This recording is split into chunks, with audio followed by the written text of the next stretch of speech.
ಪ್ರವಾಸೋದ್ಯಮ ಇಲಾಖೆಯ ಸಚಿವರು ಈ ಸುದ್ದಿಯನ್ನ ನೋಡಲೇಬೇಕು.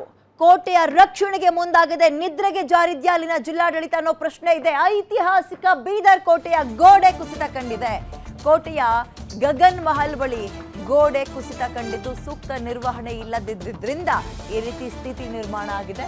ಗಗನ್ ಮಹಲ್ ಬಳಿಯ ಮೇಲ್ಭಾಗದ ಗೋಡೆ ಕುಸಿತ ಕಂಡಿದೆ. ಹಂತ ಹಂತವಾಗಿ ಕೋಟೆಯ ಸ್ಮಾರಕಗಳು ಕುಸಿತಾ ಇದೆ. ಗೋಡೆ ಬೀಳ್ತಾ ಇದ್ರೂ ಕೂಡ ರಕ್ಷಣೆಗೆ ಅಧಿಕಾರಿಗಳು ಮುಂದಾಗ್ತಾ ಇಲ್ಲ. 14ನೇ ಶತಮಾನದಲ್ಲಿ ಬಹುಮನಿ ಸುಲ್ತಾನ್ ನಿರ್ಮಿಸಿದಂತಹ ಕೋಟೆ ಇದು. ಪ್ರವಾಸೋದ್ಯಮ ಇಲಾಖೆಯವರು ಮತ್ತು ಆ ಭಾಗದ ಜಿಲ್ಲಾಡಳಿತ ಏನ್ ಮಾಡ್ತಾ ಇದ್ದಾರೆ? ಅವ್ರ ಗಮನಕ್ಕೆ ಇದು ಹೋಗಿಲ್ವಾ ಗೊತ್ತಿಲ್ಲ. 14ನೇ ಶತಮಾನದಲ್ಲಿ ನಿರ್ಮಾಣ ಆಗಿದ್ದಂತಹ ಕೋಟೆ ಈಗ ಅವನತಿಯನ್ನ ಕಾಣ್ತಾ ಇದೆ. ಅದಕ್ಕೆ ಬೇಕಾಗಿರುವ ಅಂದ್ರೆ ಅದನ್ನ ಸೇಫ್ ಮಾಡ್ಕೊಳ್ಳೋಕೆ ಬೇಕಾಗಿರುವ ತಯಾರಿಗಳನ್ನ ಅಥವಾ ಪ್ರಿಕಾಷನ್ಸ್ಗಳನ್ನ ಇವ್ರು ಯಾರು ತಗೊಳ್ತಾ ಇಲ್ಲ, ನಿರ್ಲಕ್ಷ್ಯ ಮಾಡ್ತಾ ಇದ್ದಾರೆ ಅನ್ನೋದು ಗೊತ್ತಾಗಿದೆ. ಬೀದರ್ ಅಂದ ತಕ್ಷಣ ಈ ಕೋಟೆ ಎಲ್ಲರ ಗಮನಕ್ಕೆ ಅಥವಾ ಎಲ್ಲರ ನೆನಪಿಗೆ ಕಣ್ಣ ಮುಂದೆ ಬರುತ್ತೆ. ಆದರೆ ಅದು ಅವನತಿಯತ್ತ ಹೋಗ್ತಾ ಇದೆ. ಬೀದರ್ಗೆ ಪ್ರವಾಸಕ್ಕೆ ಹೋಗ್ತಾರೆ ಅಂದ್ರೆ ಇನ್ನೇನಕ್ಕೆ ಬಿಸಿಲು ನೋಡ್ಕೊಬರಕ್ಕೆ ಹೋಗ್ತಾರ? ಹೋಗದೆ ಈ ಕೋಟೆ ನೋಡ್ಕೊಂಬರಕ್ಕೆ ಅಂತ. ಹಲವಾರು ವರ್ಷಗಳ ಇತಿಹಾಸ ಇರುವಂತಹ ಕೋಟೆ ಈಗ ಇಂಥ ಪರಿಸ್ಥಿತಿಗೆ ಬಂದು ನಿಂತಿದೆ. ಅದಕ್ಕೆ ಬೇಕಾಗಿರೋ ಪೂರ್ವ ತಯಾರಿಗಳು ಅಥವಾ ಸೂಕ್ತ ಕ್ರಮವನ್ನು ತಗೊಳ್ಳಕ್ಕೆ ಜಿಲ್ಲಾಡಳಿತವೂ ಕೂಡ ನಿದ್ರೆ ಮಾಡ್ತಾ ಇದೆ. ಪ್ರವಾಸೋದ್ಯಮ ಇಲಾಖೆಯ ಸಚಿವರ ಗಮನಕ್ಕೂ ಕೂಡ ಹೋಗಿಲ್ಲ. ಸಚಿವರ ಗಮನಕ್ಕೆ ಹೋಗ್ಬೇಕು ಅಂತ ಹೇಳಿದ್ರೆ ಇಲ್ಲಿರೋರ ಜಿಲ್ಲಾಡಳಿತದವ್ರು ಗಮನಕ್ಕೆ ತರಬೇಕು, ಹಿಂಗೆ ಆಗ್ತಾ ಇದೆ ನಮ್ಮೂರಿನಲ್ಲಿ ಅಂತ. ಅವ್ರು ನಿದ್ದೆ ಮಾಡ್ತಾ ಇದ್ದಾರೆ.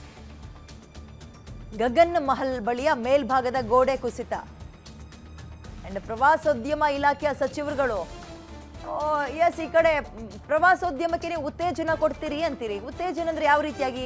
ಇರುವಂಥದ್ದನ್ನ ಉಳಿಸ್ಕೋಬೇಕು. ನೀವೇನ್ ಮಾಡ್ತಾ ಇದ್ದೀರಿ? ಪಾಟೀಲ್ ಅವರು ನಿಮ್ಮ ಗಮನಕ್ಕೆ ಆ ಜಿಲ್ಲಾಡಳಿತವೂ ತರ್ತಾ ಇಲ್ಲ, ನೀವು ಕೂಡ ಕ್ಯಾರೆ ಅಂತ ಇಲ್ಲ. ಪರಿಣಾಮ ಅವನತಿಯತ್ತ ಸಾಗ್ತಾ ಇದೆ. ಪುರಾತನ ಕಾಲದ ಇಂತಹ ಅದ್ಭುತವಾದ ತಾಣಗಳು. ನಾನು ಹೇಳಿದ್ನಲ್ಲ, ಬೀದರ್ಗೆ ಏನಕ್ಕೆ ಹೋಗ್ತಾರೆ? ಬಿಸಿಲು ನೋಡ್ಕೊ ಬರಕ್ಕೆ ಹೋಗ್ತಾರಾ? ಹೋಗದೆ ಈ ಕೋಟೆ ನೋಡ್ಕೊಬರೋಣ ಅಂತ. ಅದೇ ಇಲ್ಲ ಅಂದ್ರೆ ಬೀದರ್ ಇನ್ನೇನಕ್ಕೆ ಹೋಗ್ತಾರೆ? ಯಾರು ಹೋಗೋದೇ ಇಲ್ಲ ಆ ಭಾಗಕ್ಕೆ. ಈಗಲಾದರೂ ಎಚ್ಚೆತ್ಕೊಂಡು ಅದನ್ನು ಸರಿಪಡಿಸುವಂತಹ ಕೆಲಸಕ್ಕೆ ಮುಂದಾಗಬೇಕಿದೆ. ನೋಡೋಣ ಏನಾಗುತ್ತೆ ಅಂತ. ನಮ್ಮ ಬೀದರ್ ಕೋಟೆ ವಿಶ್ವದ ಪ್ರಮುಖ ಸ್ಮಾರಕಗಳಲ್ಲಿ ಒಂದಾಗಿದೆ. ಸೊ ಇದು ಬೀದರ್ ಕೋಟೆ ವಿಶ್ವ ಪ್ರಸಿದ್ಧವಾದಂಥ ಕೋಟೆ ಆಗಿದೆ. ಈ ಒಂದು ಬೀದರ್ ಕೋಟೆಯಲ್ಲಿ ಅನೇಕ ರಾಷ್ಟ್ರ ಮತ್ತು ಅಂತಾರಾಷ್ಟ್ರೀಯ ಮಟ್ಟದ ಚಲನಚಿತ್ರ ಕೂಡ ಶೂಟಿಂಗ್ ಇಲ್ಲಿ ಮಾಡಿದ್ದಾರೆ. ಸೊ ಅನೇಕ ವಿದೇಶಿ ಪ್ರವಾಸಿಗರು ನಮ್ಮ ಬೀದರ್ ಜಿಲ್ಲೆಗೆ ಒಂದು ಬೀದರ್ ಕೋಟೆ ಏನಪ್ಪ ಅಂದ್ರೆ ಅವ್ರು ಸಂಚರಿಸಿ ಪ್ರವಾಸಿಗಳ ತಾಣದಲ್ಲಿ ಪ್ರಮುಖವಾದಂಥ ಒಂದು ಸ್ಮಾರಕ ನಮ್ಮ ಬೀದರ್ ಕೋಟೆ ಇದೆ.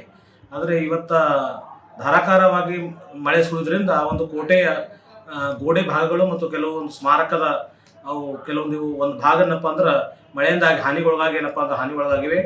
ಸೊ ಅವೇನಪ್ಪ ಅಂದ್ರೆ ಈ ಪ್ರವಾಸಿಗರ ಮೇಲೆ ಬೀಳುವಂಥ ಸಾಧ್ಯತೆ ಇದೆ.